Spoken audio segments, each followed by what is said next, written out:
ওয়ারিশান সম্পত্তিতে ভাগবণ্টন না হলে নামজারি কিভাবে করবেন?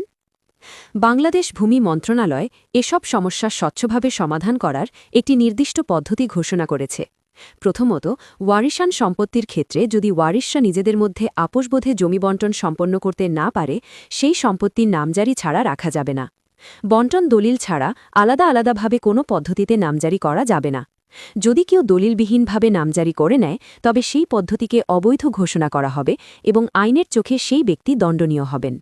এই ক্ষেত্রে ভূমি অফিসের কর্মকর্তাদেরও জড়িত থাকলে তাদের বিরুদ্ধে শাস্তির বিধান রয়েছে। তাদেরও আইনের আওতায় আনা হবে।